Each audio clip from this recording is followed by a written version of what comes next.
Bonsoir à tous, bienvenue sur School TV, très heureux de vous retrouver. C'est le grand JT de l'éducation avec au sommaire ce soir, le bonheur a-t-il réellement sa place à l'école? Et pour tenter de répondre à cette question, Jean-Pierre Véran et Jean-Louis Durper seront avec nous. Ils publient aux éditions Berger-Levrault, Le bonheur, une révolution pour l'école. Kidsbox de Cambridge est une méthode d'anglais conçue pour les enfants de primaire qui débutent l'apprentissage de l'anglais. Lumière sur ces nouveautés, on vous en parle en deuxième partie d'émission. Enfin, comme chaque vendredi, on donnera la parole aux enfants dans le grand JT de l'éducation. Cette semaine, à l'occasion de la nouvelle exposition consacrée à Harry Potter, on leur a demandé quel était leur personnage préféré de la saga. Mais d'abord, c'est l'heure de l'actu en bref et c'est avec Guillaume Buan. Bonjour Mickaël, bonjour à toutes et à tous. À la une de ce journal, de nouvelles mesures d'aide d'urgence pour les étudiants en architecture qui protestent depuis la rentrée contre le manque de moyens. Une mesure très attendue et c'est la ministre de la Culture, Rima Abdul Malak, qui annonce le déblocage d'une enveloppe de 3 millions d'euros. Cette aide sera consacrée à la vie étudiante, en particulier aux projets pédagogiques dont les coûts peuvent représenter un poids important. Dès la rentrée prochaine également, les rémunérations des enseignants-chercheurs et des doctorants en architecture seront alignées sur celles de leurs homologues des universités. À retenir aussi 5 nouveaux postes d'enseignants-chercheurs qui seront créés dès cette année pour faire face à la charge de travail des personnels des écoles, ainsi que 10 emplois administratifs supplémentaires. Enfin, une offre de restauration sera créée, les campus relocalisés et une formation obligatoire de tous les personnels enseignants comme administratifs sera mise en place à partir de la rentrée prochaine pour lutter contre toutes les violences et harcèlements à caractère sexuel et sexiste dans les écoles. Le père de Nadir, élève de terminale STMG mort pendant une épreuve de bac à Lille, porte plainte pour non-assistance à personne en danger. Les faits se sont produits à la mi-mars pendant une épreuve du baccalauréat. Nadir, 19 ans, a été pris d'un malaise cardiaque 1 ou 2 minutes après la distribution des sujets. Et selon l'avocat du père, les surveillants n'ont pas réagi comme il fallait. Et selon plusieurs témoins présents sur place, il a été laissé sur le sol sans que les surveillants ne semblent réagir pendant une vingtaine de minutes, alors même que l'établissement avait connaissance de sa fragilité, soit une pathologie cardiaque grave.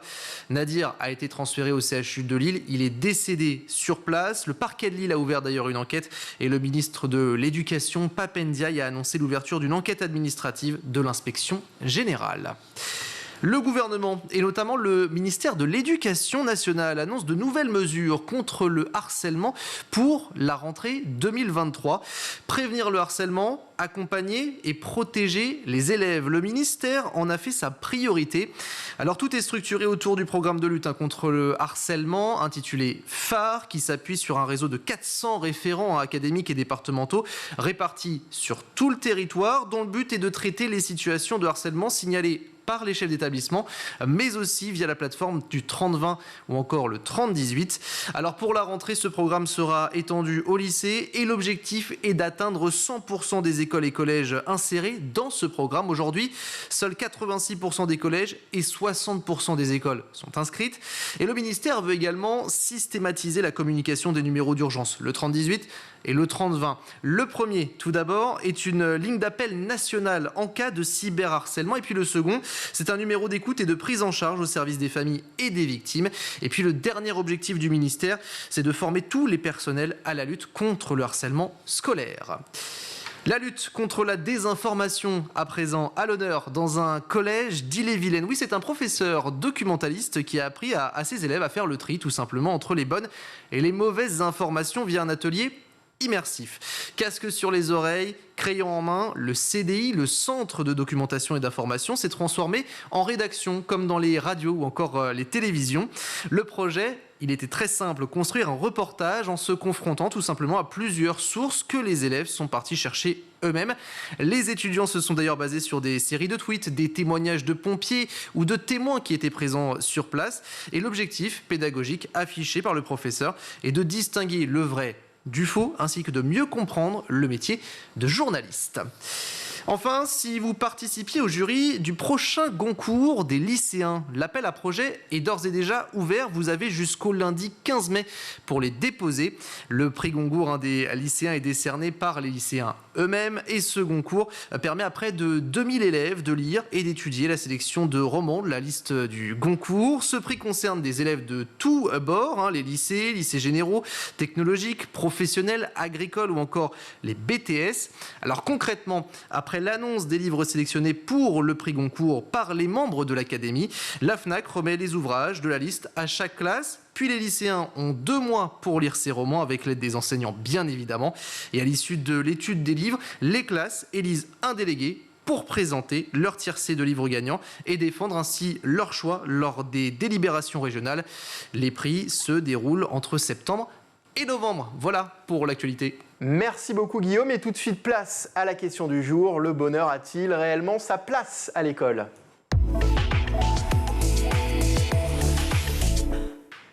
Et pour en parler, j'accueille Jean-Pierre Véran, inspecteur d'académie honoraire, et Jean-Louis Durper, inspecteur général de l'éducation nationale honoraire. Déjà, bonsoir à tous les deux. Merci d'être avec nous sur School TV. Vous publiez Le bonheur, une révolution pour l'école aux éditions Berger-Levrault. On va faire comme dans une disserte, on va définir ensemble les termes du sujet, si vous le voulez bien. Quand on parle de bonheur à l'école, de quoi parle-t-on ? Le bonheur, déjà, c'est une vaste question. Mais à l'école, c'est encore plus compliqué. Alors, Jean-Louis, pour commencer, Jean-Louis Durper. D'accord, écoutez, c'est tout le sujet du livre. Notre partie a été d'essayer de cerner cette notion de bonheur à l'école. On distingue bien sûr le bonheur du simple plaisir qu'on peut avoir à faire quelque chose. L'idée, c'est donc on a pris une amplitude de temps assez grande, 60 ans, et on a essayé de regarder effectivement comment le système éducatif essayait de travailler cette notion de bonheur à l'école. On dit plus souvent du bien-être, c'est peut-être un peu plus modeste, mais comme on appartient l'un et l'autre au laboratoire bonheur de l'Université de Cergy, on a essayé de travailler sur cette notion de bonheur qui est cultivée aussi dans d'autres pays de manière plus ou moins profonde. Donc ce qu'on a essayé de cerner, c'est comment à travers les enseignements, tant au niveau du premier degré que du second degré, au niveau de la vie scolaire aussi, on pouvait chercher cette notion de bonheur à l'école, de bien-être des élèves et aussi des professeurs et de toute l'équipe éducative. Première élément de réponse. Jean-Pierre Véran, la définition est la même pour vous ? Oui, je dirais que, si vous voulez, le bonheur, c'est justement quelque chose qui touche pas seulement le bien-être à un moment donné, dans un endroit particulier, c'est dans tout l'établissement scolaire et c'est pour tous les personnels, c'est-à-dire que c'est le bonheur évidemment pour les élèves, bien entendu en premier lieu, mais aussi pour les personnels qui travaillent auprès des élèves.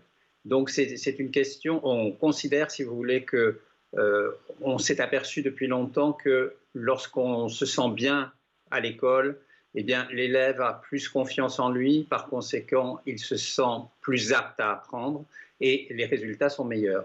Donc c'est une question effectivement aussi d'efficacité de l'école que d'intégrer cette notion du bonheur dans son projet éducatif. Jean-Pierre Véran, pourquoi avoir écrit ce livre ?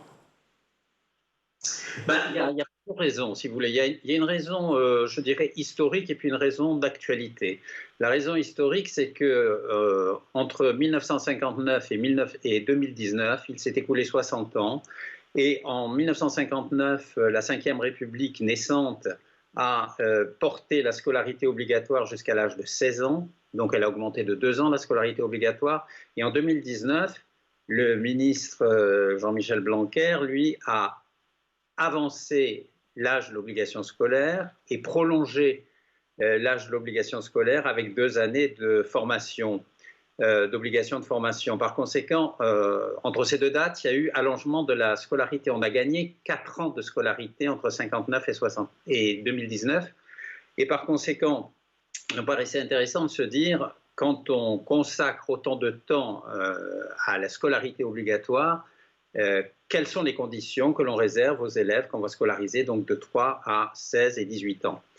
Et ça, c'est la raison historique, si vous voulez. Et puis, la raison d'actualité, eh bien, c'est que pendant ces dernières années, nous avons vécu des choses extraordinaires dans un sens et dans un autre, à savoir la fermeture des écoles pendant la pandémie, la période de confinement sanitaire, et puis un événement marquant aussi, terriblement marquant, qui a été l'assassinat d'un professeur, Samuel Paty.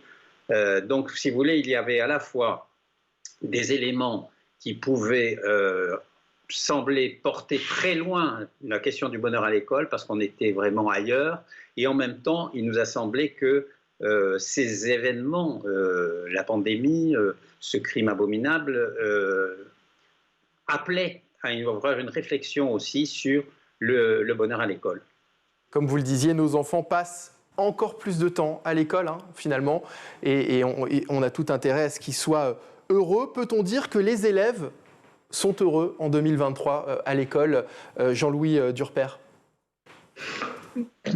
Franchement, je crois que ce serait difficile de dire ça, en tout cas pas pour tous. J'en ai interrogé encore quelques-uns cette semaine. La réponse est plutôt négative. Certains s'y sentent bien, on ne peut pas dire le contraire. Certains s'y sentent bien. Mais dans la majorité, je crois qu'il y a beaucoup à faire.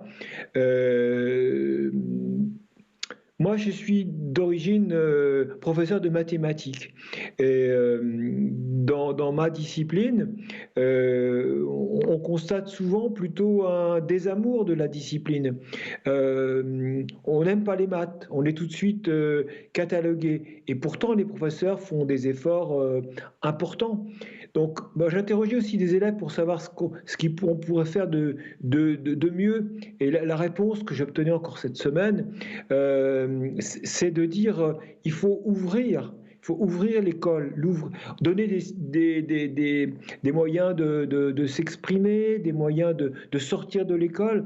Je voyais encore des élèves qui auront fait toute leur scolarité primaire et collège sans être jamais sortis de l'école. Aucune sortie scolaire. Là, on a régressé. Comme le disait Jean-Pierre tout à l'heure, on a examiné ça sur 60 ans. Il y a 30 ou 40 ans, on sortait aisément de l'école. Les maîtres, en tout cas en primaire, n'hésitaient pas à emmener leurs élèves découvrir le monde à l'extérieur de l'école. Les voyages étaient courants. Aujourd'hui, l'école s'est repliée pour des questions qu'on peut comprendre. On a évoqué tout à l'heure ce crime abominable, on a évoqué la pandémie.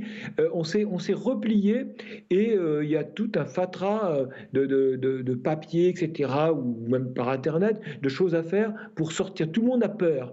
Vous avez fait un constat sur 60 ans. Est-ce que vous avez l'impression que il y a 40, 50, 60 ans, les élèves étaient plus heureux à l'école? Moi j'ai l'impression que les difficultés vont peut-être croissant. Je pense que il y avait peut-être un peu plus de liberté dans le système. On ne va pas avoir une nostalgie. Le système a profondément changé. Et ça, ce n'est pas l'effet uniquement de l'administration, c'est l'effet d'un ensemble, c'est l'effet des parents, le besoin d'école, etc. Mais je pense que pèsent sur les élèves des choses qui sont très difficiles. Il y a 60 ans, il n'y avait pas de problème d'orientation scolaire réellement. Alors peut-être qu'effectivement, les Bourdieu, les héritiers, on sait bien que... Mais quand même, tout le monde trouvait une place à l'issue de l'école. Tout le monde, il n'y avait pas une préoccupation aussi importante, il n'y avait pas de chômage il y a 60 ans. Donc aujourd'hui, vous avez un stress qui va croissant au fil des études. Alors même s'il n'y a pas de grands examens avant le baccalauréat, il y a un stress. Et même cette année, on voit bien où c'est la première année où le bac se fait dans les conditions que le ministre Jean-Michel Blanquer a voulu. On voit bien qu'il y a un stress pour les notes, pour Parcoursup, etc. Il y a finalement une liberté qui a plutôt décru. Alors je ne suis pas d'une nature pessimiste, mais j'ai l'impression qu'on pourrait faire beaucoup mieux. Pourtant, Jean-Pierre Véran, la joie des enfants lorsque la cloche sonne à la fin des cours, elle ne date pas d'hier. On se souvient de la chanson de Sheila, l'école est finie. C'est un sentiment que les enfants ont toujours eu finalement, d'être heureux quand l'école se termine. Donc ça veut dire que cette notion de bonheur à l'école, elle n'a jamais été réellement acquise. Absolument. Pendant très longtemps, d'ailleurs, on ne s'est pas posé la question. L'école, c'était pour apprendre, c'était l'école de l'effort, c'était l'école de l'éducation au sens quasi autoritaire du terme. Et par conséquent, le bonheur n'était pas le sujet. Et effectivement, c'était la fin de l'école qui signait le retour à la vie heureuse de l'enfance ou de l'adolescence. Et donc là, nous sommes vraiment très loin de cela, parce que, comme le disait Jean-Louis, d'une part, les conditions se sont durcies de la poursuite de la formation et de l'insertion, mais aussi parce que finalement, nous avons une sorte de paradoxe dans notre école, c'est-à-dire qu'au fil des années, depuis 1959 jusqu'à aujourd'hui, il y a eu des tas de pas en avant faits dans l'esprit pour favoriser la prise en compte des élèves, l'attention qui est portée à ce qu'ils disent, à ce qu'ils pensent, à ce qu'ils souhaitent. Des instances ont été créées, les conseils de vie collégienne, les conseils de vie lycéenne par exemple, et les conseils d'élèves dans les écoles élémentaires. Tout cela, c'est vrai, c'est un acquis. Mais en même temps, et là-dessus je crois qu'il faut insister là-dessus, c'est que l'histoire de l'école française, elle n'est pas née il y a 60 ans. Elle est née sous l'Ancien Régime, avec les écoles religieuses, les écoles jésuites. Et par conséquent, nous sommes porteurs de cet héritage-là. Et cet héritage-là n'était pas un héritage où l'on se préoccupait du bonheur. Il s'agissait de sauver les âmes et non pas de faire le bonheur terrestre des élèves des écoles. Et nous en sommes encore un petit peu tributaires aujourd'hui. Alors, il n'y a pas que le problème du bonheur à l'école. D'une manière générale, la France est mauvais élève en matière de bonheur et de bien-être, notamment au travail. La France fait partie des pires pays à s'en préoccuper. Pourquoi, selon vous, Jean-Louis ? Vous évoquez la question des performances, par exemple à PISA ou dans Pearls ou dans Teams. Vous évoquez la question du niveau, entre guillemets, des élèves. Alors là, j'évoquais la question du bonheur d'une manière générale et notamment du bonheur et du bien-être, même au travail finalement, où la France est très très mal classée en la matière, fait partie des derniers pays finalement. Oui, bon, comme je vous le disais, l'école, pour l'instant, qui a pourtant bien des qualités, ne se préoccupe pas du bonheur, sauf à l'école maternelle. Je pense qu'on a, même si ce sont à peu près les mêmes rédacteurs pour les différents textes officiels, il y a guère que dans les écoles maternelles, dans les textes qui sont relatifs à l'école maternelle, où on se préoccupe du bien-être des enfants, de leur accueil, de la relation aux parents. Donc là, je crois, et tout d'un coup, on arrive à 6 ans, là, il y a une espèce de rupture, ce qu'on appelle la grande école, et tout d'un coup, les élèves sont immergés dans un contexte qui devrait être, par définition, plus sérieux. On a relu toutes les instructions, il n'est jamais pratiquement question de penser au bonheur des élèves, sauf peut-être dans certaines disciplines comme l'éducation physique et sportive, où on va penser peut-être plus à l'épanouissement qu'à la performance, quoique. Mais pour les autres, on va effectivement pas rechercher en premier ce plaisir d'apprendre. Or, on ne peut pas apprendre s'il n'y a pas de plaisir d'apprendre. Alors, il ne faut pas généraliser. Il y a quand même autour de nous, et on en connaît aussi bien Jean-Pierre que moi, plein de situations, de directeurs d'école, de professeurs des écoles, de professeurs de collège et de lycée, ou de lycée professionnel, qui font leur métier admirablement et qui cherchent avant tout à motiver les élèves, à leur donner le goût de faire, l'envie de faire. Et ça pourra se transférer dans le reste de leur vie. En fait, l'école devrait être l'école de la vie. Une école dans laquelle on apprend, dans laquelle on se sent bien. Jean-Pierre l'a rappelé tout à l'heure, une école qui scolarise obligatoirement de 3 ans, c'est la nouvelle règle, jusqu'à 16 ou 18 ans, parce qu'il y a une prolongation de ça à 18 ans, donc 15 ans de scolarité, il vaut mieux s'arranger pour être heureux pendant ce temps-là. Or, on ne peut pas être heureux simplement en étant uniquement entre 4 murs, même si on peut organiser les lieux différemment. On a consacré un chapitre de notre ouvrage, par exemple, à des propositions où on referait du centre de documentation et d'information, dont on souhaiterait changer le nom d'ailleurs, on ferait du CDI quelque chose de très vivant, quelque chose où des projets naissent, et pas où on se voit infliger des cours de documentation qui n'ont pas lieu d'être, surtout à l'heure d'Internet. Vous voyez, faire quelque chose de très, très, très vivant, et c'est en même temps extrêmement sérieux. Sortir, apprendre la musique en allant à l'opéra ou ailleurs, faire une école qui soit extrêmement vivante, une école hors les murs, une école dans les murs, donc quelque chose où on travaille tous ensemble, une école aussi qui est en relation avec les entreprises. Aujourd'hui, on a ce petit stage en classe de 3e qui fait sortir les élèves, et encore pas toujours. Mais ça, c'est peu. Donc effectivement, on n'est pas bon dans les classements internationaux sur cet élément-là. Alors certains pays aussi ne sont pas très bons. Jean-Louis Durper, Jean-Pierre Véran, vous avez tous les deux beaucoup écrit évidemment et enquêté sur le sujet. Est-ce qu'il y a des pays qui ont pris la question finalement à bras-le-corps? Écoutez, c'est intéressant d'aller chercher des exemples qui peuvent être lointains ou plus proches, mais qui montrent comment effectivement les choses peuvent changer.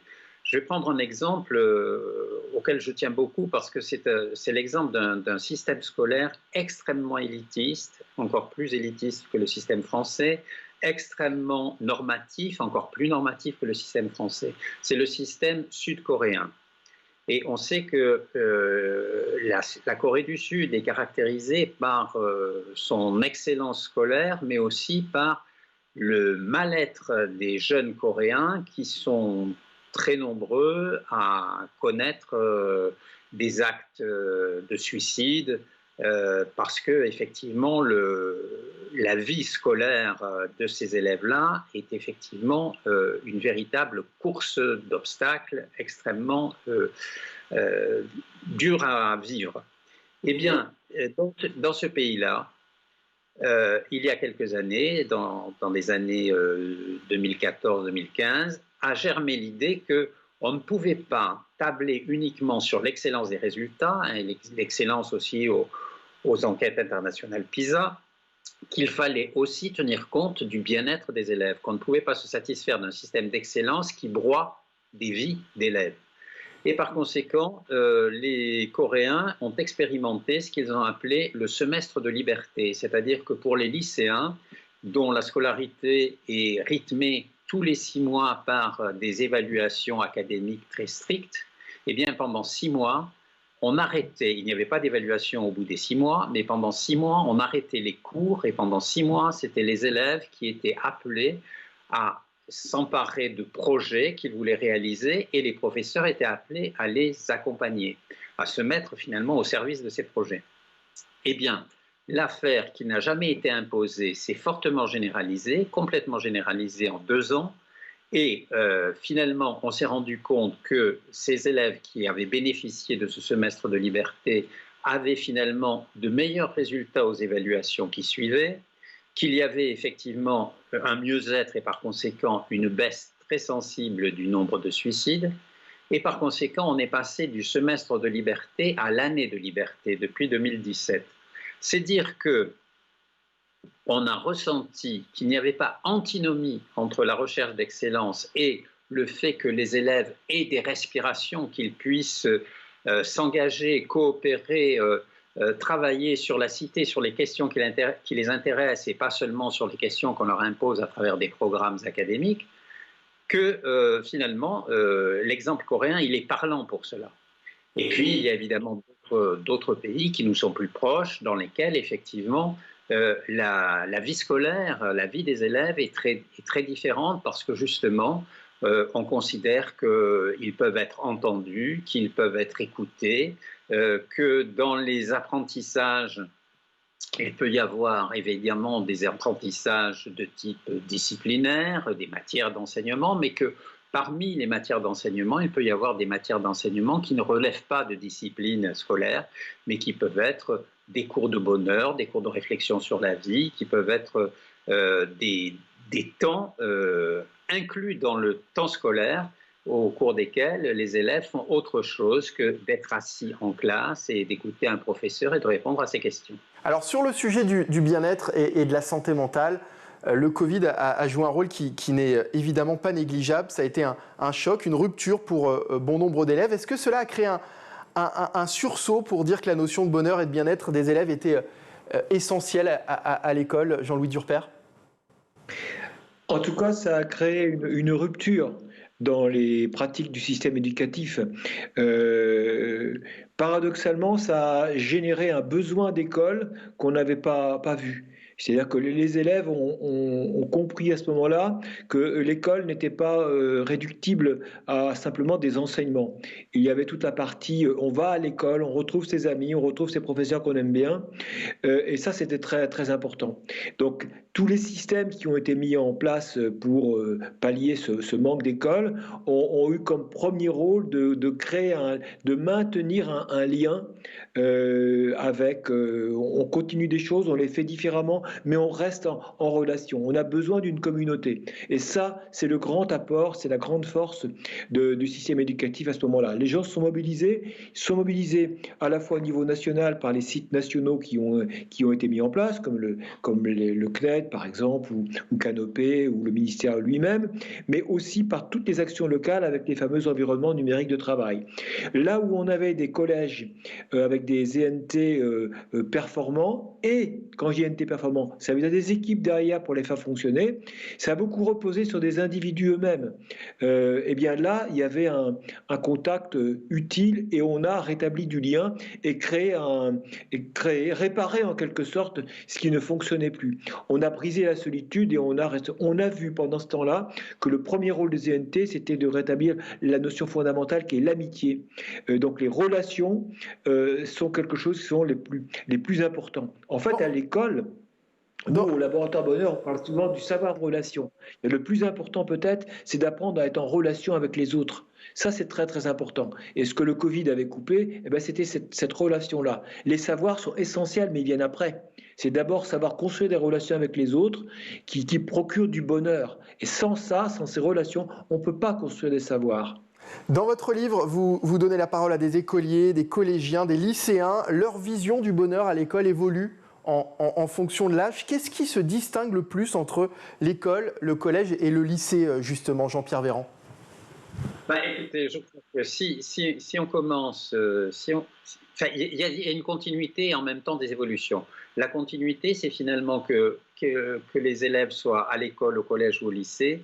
Ce qui est important, c'est d'ailleurs ce que disait Jean-Louis précédemment, c'est qu'à l'école, on retrouve des amis, des copains, et qu'il y a de bons moments, c'est les moments où on est en coopération avec les camarades, où par exemple une collégienne dit « moi ce que je préfère c'est les arts plastiques parce que là on est autour d'une grande table, on travaille, on peut rire, mais on fait avec plaisir ce qu'on a à faire ».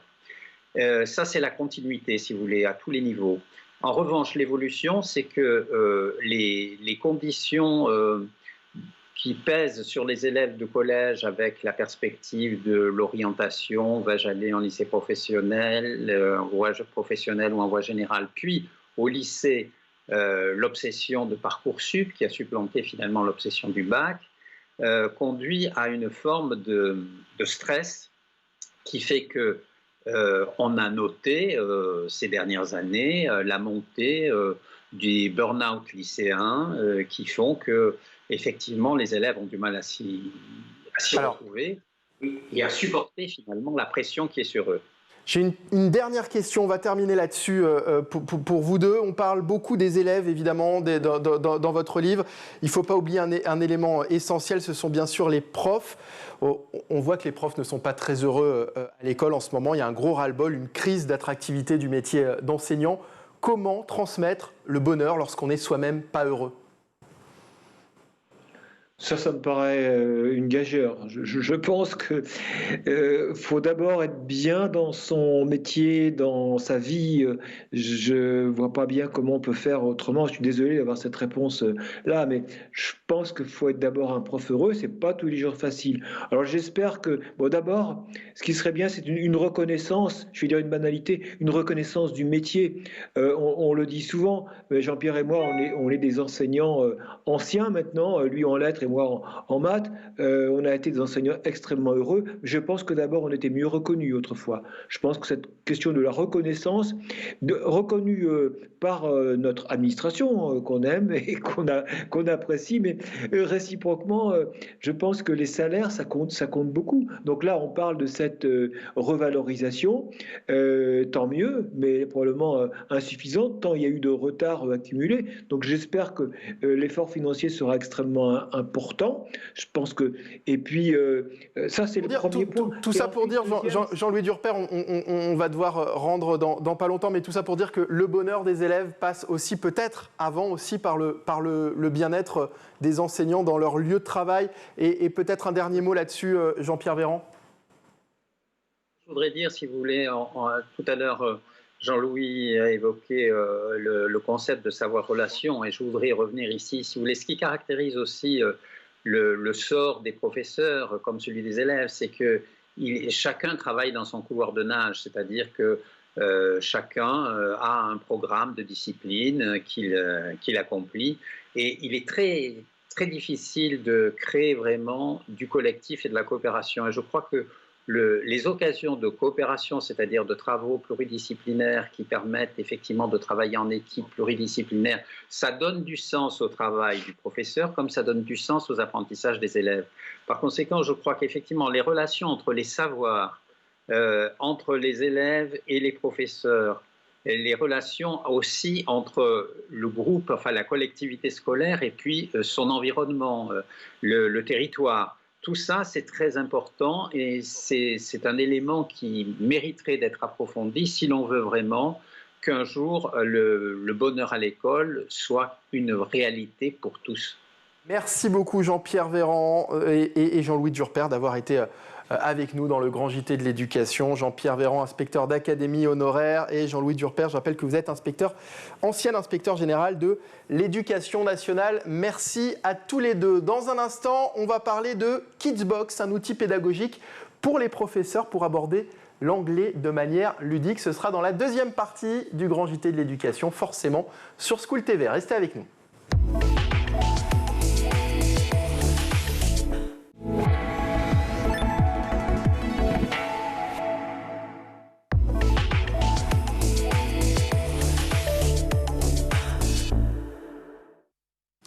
De retour sur School TV pour la suite du grand JT de l'éducation, deuxième partie en compagnie de Sonia Canville. Bonsoir. Bonsoir. Ravi de vous accueillir. Yes. Vous êtes porte-parole de Cambridge. Cambridge Éducation, c'est ça ? Cambridge, qui est un département de l'université de Cambridge, un département non enseignant. Oui, alors justement, on va en reparler. On va évidemment parler, vous êtes là pour ça, de Kidsbox, qui est un outil pédagogique pour les professeurs pour aborder l'anglais de façon ludique. Et effectivement, donc Cambridge, on a tous en tête l'université Cambridge, voilà. et évidemment en Angleterre. C'est aussi une maison d'édition ? Voilà, tout à fait. C'est-à-dire qu'on a un département qui fait de l'évaluation linguistique et qui vient de se rapprocher de la maison d'édition. La maison d'édition historique, c'est-à-dire que Cambridge University Press est la plus ancienne maison d'édition au monde. Ouais. Elle date de l'invention de l'imprimerie et aujourd'hui, elle fait des manuels universitaires et aussi des outils pédagogiques, dont Kidsbox, pour améliorer les méthodes d'apprentissage de l'anglais véritablement à travers le monde. Donc pas seulement en France, à travers le monde. Alors on parlait de bonheur dans la première partie de cette édition. C'est aussi une notion qui est très importante pour les méthodes d'apprentissage qui sont développées au sein de Cambridge Éducation. Oui, tout à fait. Cambridge Édition, pardon. Voilà, c'est très important pour nous d'inclure la dimension du jeu dans les méthodes. Donc, un des départements de Cambridge a fait des recherches sur la corrélation entre le jeu et l'apprentissage. Et à l'issue de ces recherches, on réintègre dans nos méthodes des éléments qui sont issus des recherches. Donc, dans le jeu, donc dans notre nouvelle méthode, on a des jeux interactifs, par exemple. Donc, il y a à la fois le support papier et puis on a aussi un support numérique, c'est-à-dire l'enfant peut, une fois qu'il est à la maison, sur son téléphone ou sur l'ordinateur des parents, faire en fait des jeux pour continuer à s'exercer en anglais, mais à s'exercer de manière véritablement ludique, puisque on veut véritablement que l'enfant ait ses premières expériences en anglais, mais de manière extrêmement joyeuse, et qu'il ait envie d'apprendre et qu'il soit un petit peu aussi challengé dans son apprentissage, puisqu'on veut qu'il ait une progression quand même. Alors vous êtes venu avec des fascicules. Oui, tout à fait. Je peux en prendre un? Oui, bien sûr, bien sûr. Expliquez-nous un peu ce qu'est Kidsbox. Voilà, alors Kidsbox, c'est une méthode qui est vraiment utilisée en classe. Donc celui-là, on va l'utiliser pour le CP. Et puis après, le 1, donc CE1, CE2. Et le 2, CM1, CM2. Et éventuellement, on peut passer une certification à la fin du Kidsbox 2, une certification Cambridge à la fin du CM2. C'est utilisé en classe, c'est donc un support d'apprentissage. Tout à fait, voilà, qui est donc support papier, là c'est typiquement le livre de l'élève, et puis on a le format numérique, donc le guide de l'enseignant existe en format numérique et le livre de l'élève existe en format numérique, c'est-à-dire que quand l'enseignant est dans la classe, il va pouvoir projeter le livre de l'élève et faire des exercices aux élèves. Donc l'élève a son support papier sous les yeux et puis l'enseignant... sur l'écran de la classe, va pouvoir... par exemple, des exercices d'écoute, mais alors là... Sur la dalle, ils appellent ça la dalle, hein, c'est ça. Et donc des exercices d'écoute, mais il peut aussi montrer le transcript, c'est-à-dire que quand on fait un exercice d'écoute en anglais, on a besoin de connaître aussi quelquefois le rapport entre le son et le mot, et puis c'est ça, et du coup il y a beaucoup aussi donc d'interactivité par ailleurs, des chansons, du karaoké, ça fait vraiment en lumière l'intelligence multiple, c'est-à-dire il n'y a pas qu'une façon d'apprendre chez les enfants comme on le sait, et puis il n'y a pas qu'une façon d'enseigner non plus. Alors qui l'utilise aujourd'hui ? Alors aujourd'hui, en France, les enseignants du primaire, c'est véritablement une méthode pour les enseignants du primaire. Et nous avons écouté les enseignants. Les enseignants nous disent que souvent, ils n'ont pas le temps de préparer les cours. On leur demande d'enseigner l'anglais, mais ils ne sont pas nécessairement experts dans la matière. Donc, ils ne sont pas suffisamment formés aussi, peut-être, pour enseigner les langues. Ils ne sont pas formés, ils ne sont pas non plus outillés. Ils ne sont pas du tout nécessairement...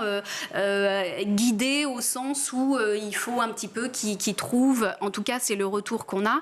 Et c'est un problème franco-français, ça, parce que j'imagine que Cambridge développe aussi des méthodes pour d'autres pays. Voilà, alors on développe exactement les mêmes méthodes, c'est-à-dire Kidsbox est utilisé dans 100 pays à travers le monde, et je pense qu'en France, historiquement, on a un petit peu peur de parler en anglais, et parce qu'on a un accent, etc. Donc les enseignants ont aussi un petit peu peur d'enseigner l'anglais s'ils n'ont pas fait de l'anglais à l'université, et vraiment à tort, puisque si on prend les enseignants allemands, même si c'est pas des experts, c'est pas grave, ils vont se lancer, ils vont enseigner l'anglais. Donc nous, on a cherché à faire une méthode qui réponde à ces besoins. À ces besoins-là, c'est-à-dire que c'est une méthode qui est adaptée aux enseignants français. C'est-à dire que Kidsbox en France n'est pas le même Kidsbox en Allemagne. Alors on a le guide pédagogique, c'est exactement la même chose, puisque ça correspond au cadre européen des langues, et c'est ce qu'on doit apprendre. Et puis ça correspond exactement au programme de l'éducation nationale, c'est-à-dire l'éducation nationale demande à ce qu'on atteigne un niveau à peu près A1 en 6e, et c'est ce que permet Kidsbox.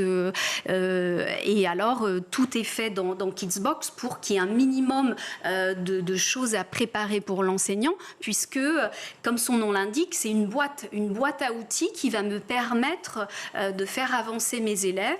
Donc, les élèves les plus faibles, il y a des activités spécifiques pour eux qui sont déjà faites, les élèves les plus forts également, et en fait, vous parliez de la préparation, l'outil est tellement intuitif que l'enseignant n'a pas besoin vraiment de réfléchir.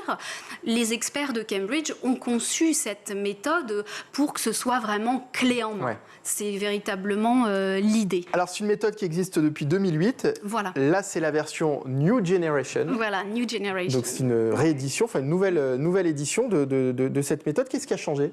Alors, on On a écouté encore une fois les besoins des enseignants et les enseignants nous disent qu'ils ont de plus en plus de mal à contrôler la classe, si je puis dire, dans le sens où les enfants ont de moins en moins de temps d'attention. Il y a des questions de discipline qui se posent. Et puis, il y a la manière dont les enfants aujourd'hui évoluent. Les enfants aujourd'hui, ils ont l'habitude d'être souvent devant des écrans. Donc, en fait, on a écouté les enseignants et on a surtout apporté plus de 300 heures de vidéos. Donc, dans chaque unité, vous avez plusieurs vidéos qui permettent à l'enseignant, en fait, de tout simplement enseigner, par exemple, la phonétique en rapport avec l'orthographe, parce que c'est des choses clés. Et quand on est un enseignant qui n'est pas de langue maternelle, c'est pas forcément évident d'enseigner la phonétique. Et alors, on a la petite souris Monty qui, en réalité, permet donc de faire les leçons sur la phonétique. Alors ça, ce sont les personnages qu'on retrouve dans chaque fascicule et qui évoluent en fonction de l'âge des enfants, des élèves. Oui, vous avez raison de le dire. En fait, il s'agit d'une famille. Et donc, c'est la famille Star. Et en fait, cette famille, les enfants de la famille vont évoluer et vont grandir.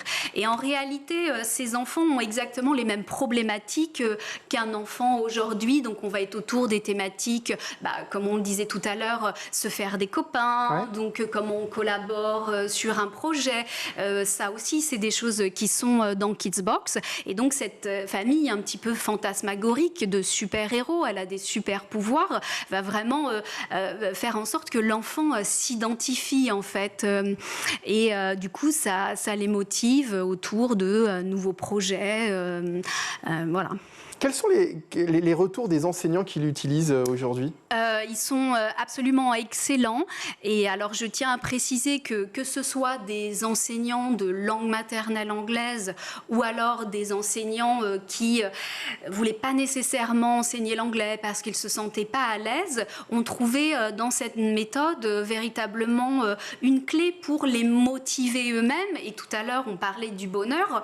Une clé pour aussi les rendre heureux dans leur enseignement, puisque ça correspond, par exemple, pour vous donner un exemple, il y a des thématiques sur l'art. En fait, par exemple, en école primaire, on doit de plus en plus enseigner l'anglais, mais dans d'autres matières. Par exemple, faire de l'art plastique en anglais, des choses comme ça. Ça, vous allez le trouver dans Kidsbox. La thématique de l'environnement, des choses sur l'autonomie. Donc, en réalité, Kidsbox reprend tous ces besoins.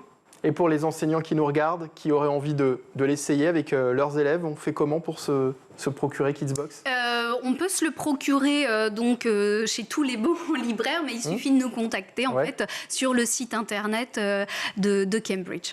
Merci beaucoup Sonia Canville d'avoir été avec nous, porte-parole donc de Cambridge, pour nous présenter donc Kidsbox. Je vous remercie. Comme tous les vendredis, on donne la parole aux enfants dans le Grand JT de l'éducation. Et cette semaine, à l'occasion de la nouvelle exposition Harry Potter qui se tient au parc des expositions de la Porte de Versailles à Paris, on leur a demandé quel était leur personnage préféré de la saga de J.K. Rowling. Alors oui, moi j'aime Harry Potter parce qu'il y a de la magie et de l'action. Oui, je suis fan d'Harry Potter. J'ai regardé tous les Harry Potter jusqu'au 6. Moi, mon personnage préféré, c'est Hermione Granger parce que je trouve qu'elle est courageuse et intelligente. Luna, parce qu'elle a les yeux bleus et qu'elle est blonde comme moi. Là, ce sont les livres de ma maman quand elle était jeune. Donc, on a l'Ordre du Phénix, la Coupe de Feu.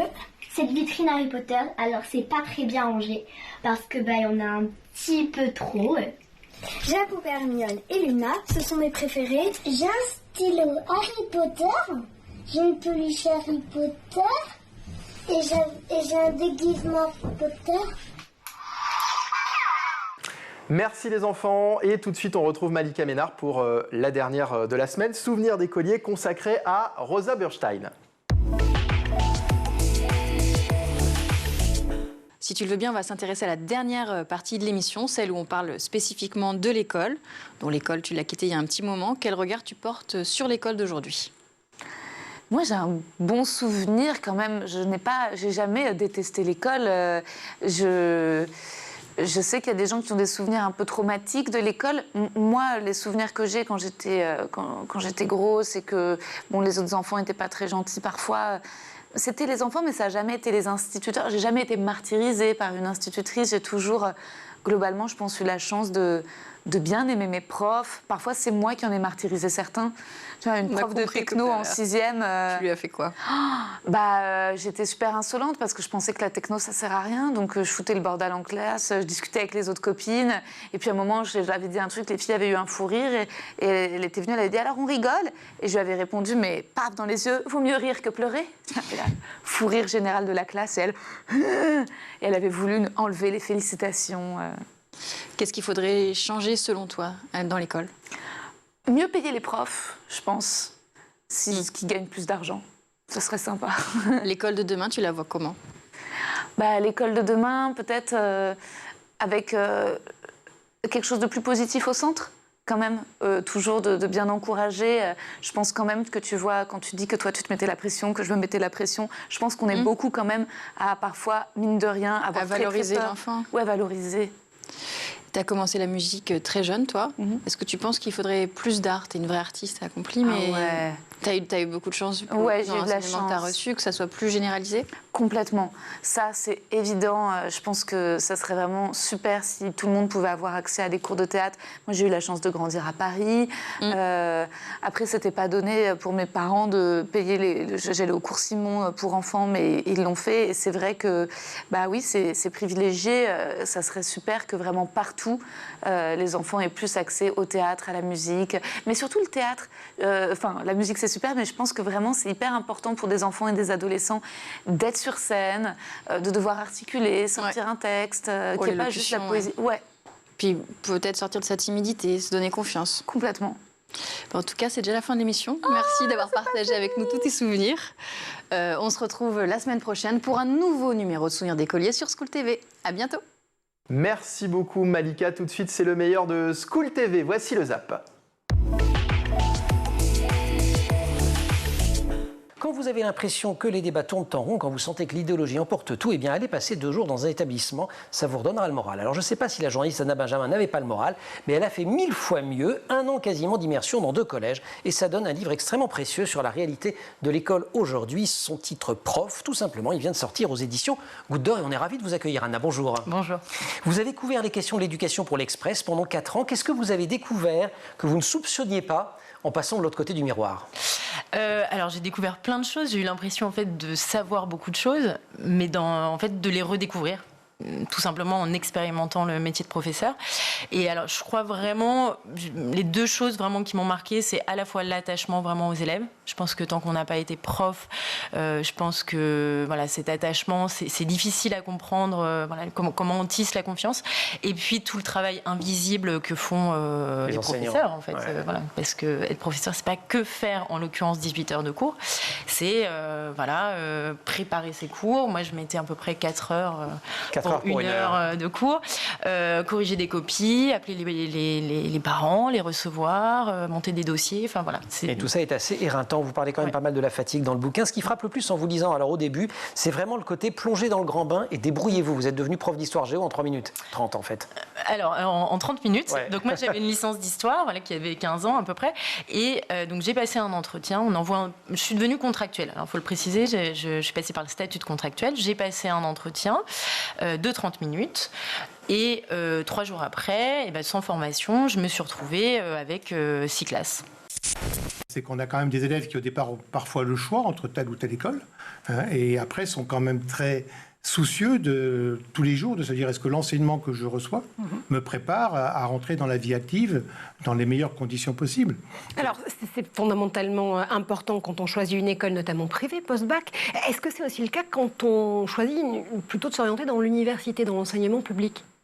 Oui, parce que je pense qu'en fait, il y a beaucoup d'élèves aujourd'hui qui font le choix d'aller de l'un à l'autre ou de l'un ou vers l'autre, mais en fonction de la projection qu'ils ont sur leur avenir professionnel. Et de plus en plus de facultés font des formations en alternance, par exemple. Ce n'est plus le domaine réservé des écoles professionnelles ou des écoles de commerce post-bac, pour prendre un exemple. Et est-ce que ces clients étudiants et étudiantes-là en demandent autant à l'université publique qu'aux écoles privées ? Oui. Alors ça, je pense qu'il faut Dans tous les commerces, et on peut parler, et je vais oser dire que c'est un commerce, Ouais. parce qu'il y a une prestation qui est payée, qui est financée, les clients, donc là c'est les élèves, ont les mêmes attentes, quel que soit le système qui les sert. Ils essayent de choisir le système qui leur correspond le mieux, ça c'est vrai, mais ça ne joue pas sur leur niveau d'attente.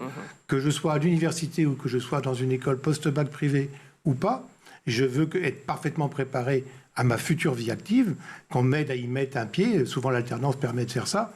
Mais l'élève, mais comme les clients dans d'autres secteurs, ne comparent pas les systèmes entre eux. Ils ont un besoin et ils regardent si ce besoin est satisfait par l'entreprise qu'ils ont choisie. Là, on parle bien d'éducation pour des gens qui ont pu choisir l'école à laquelle ils s'adressaient. Magdalena, l'une des plus grandes victoires peut-être pour l'Uruguay concernant son système éducatif, c'est le taux, on l'a vu, moi ça m'a étonné, très élevé concernant l'alphabétisation. C'est 99%, si je ne me trompe pas. C'est ça. Et on est première dans la liste avec Cuba. Je pense que c'est les deux pays en tête sur l'alphabétisation. Oui. Comment vous l'expliquez ça ?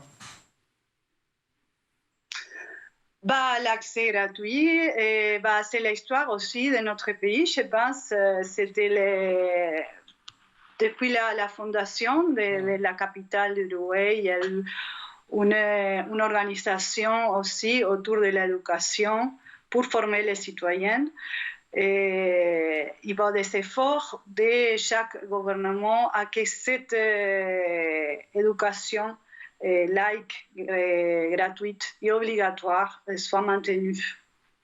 Soledad, effectivement, pour reprendre les propos de Magdalena, il y a une très longue tradition éducative en Uruguay, une éducation universelle et gratuite, et ça porte ses fruits aujourd'hui ? Oui, ça a démarré en 1877. Il a été déclaré obligatoire, laïque et gratuite. Et bon, on a des écoles vraiment dans tous les coins du pays. Nous, vous savez, c'est un pays, la campagne est plutôt désertique et pourtant, parce que les personnes, les Uruguayens se concentrent sur les villes. Et pourtant, on trouve des écoles vraiment dans tous les coins du pays, les plus isolés. Donc, je pense que, comme a dit ma collègue, l'accès aux écoles est assez facile.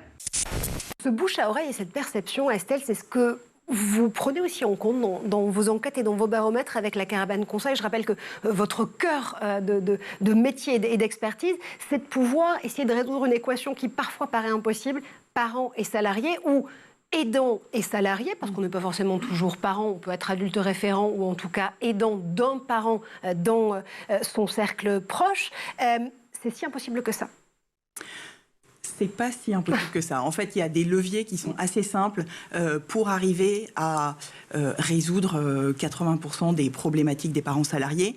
Moi, il y a un truc qui me marque énormément quand on fait les enquêtes parents salariés dans les entreprises, c'est qu'il y a un nombre incroyable de parents dans le bloc d'expression libre qui nous remercient de prendre en charge ce sujet et qui nous disent enfin, vous mesurez à quel point c'est ultra compliqué. Et je vous parlais tout à l'heure des familles monoparentales. Effectivement, il faut savoir qu'en France, aujourd'hui, il y a 30% des familles monoparentales qui sont en dessous du seuil de pauvreté.